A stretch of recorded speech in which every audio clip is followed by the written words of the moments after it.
right. Part 9 of Who the Fuck Did I Marry? So we're pausing on the house stuff. Let me tell you about the car.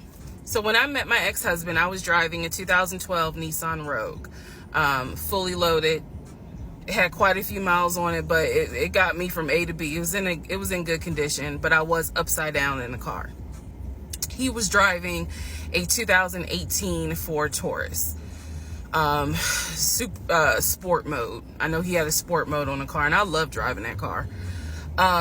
When he told me how he was a regional manager, he told me that one of the perks that came with the job was that he would be getting a company car. And so we spent time going to Range Rover of South Atlanta. We spent time going to Jaguar. We spent time going to BMW. We spent time going to Ford, which was on Mount Zion in Morrow, if you all are familiar with that area. He test drove a whole lot of cars. In the end, he decided on a BMW sedan. I was there when he test drove the car. I got in the car with him. I loved it. And he explained to the salesperson, I'm getting a company car. I need to get a printout of the full price of the car, tax, tag, and title. Because what my company is going to do is wire over the money for the car. The salesperson was like, okay, apparently that happens a lot. So he gave him a printout with the tax, tag, and title for the car. In front of me and the salesperson, he called the person in the finance department for his job.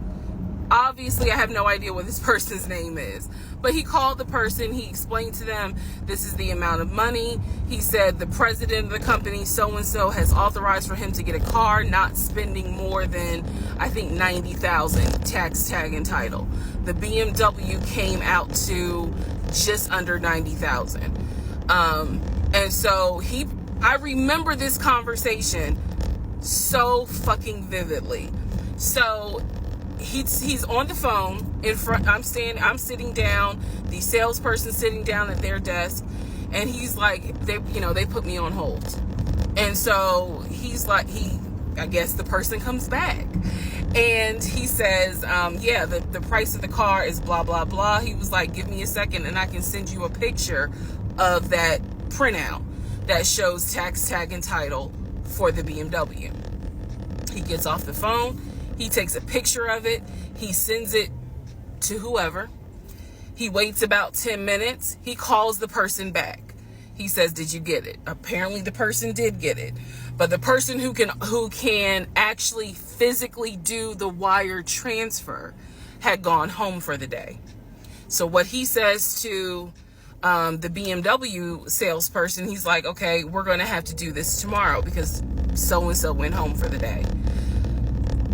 I don't know who the salesperson is. I can only tell you from my viewpoint what I thought. I had no reason to think this was a lie. I really didn't. Because again, you got to please keep in mind the circumstances that all of this is happening. We're inside the dealership. We're sitting at the desk of this person. He gave us the printout. He's on the phone, doing business, basically saying, look, this is how much money the car is going to cost. He's taking a picture of it. He seemingly is texting someone saying, this is how much, this is proof of how much it is. Then he asked the BMW salesperson, I need your wire transfer information. The guy got up, rushed over to, I guess, their finance area to get the bank wire information, because obviously you have to wire it a certain kind of way. Rushes back over, gives it to my ex-husband. My ex-husband's like, okay, first thing in the morning, we will get this wired over, and then, I'll come and pick up the car. My fiance, will drive me up here to pick up the car. So we leave. He felt like, because at the time that this all happened, I was pregnant. So he felt like, look, we're about to have a baby. I don't want you driving that Nissan Rogue. I want to get you something. I want to get you something more secure, something new. I really wanted a Kia. I really wanted a Kia Telluride. And he was like, well, let's look at the warranty. This man knew a lot about cars. He knew a lot about the warranty. He knew a lot about the depreciation value. And so he did talk to me a lot about what will we get the most for our money. We test drove, when I say we, I test drove a Kia Telluride, a Kia Sorento.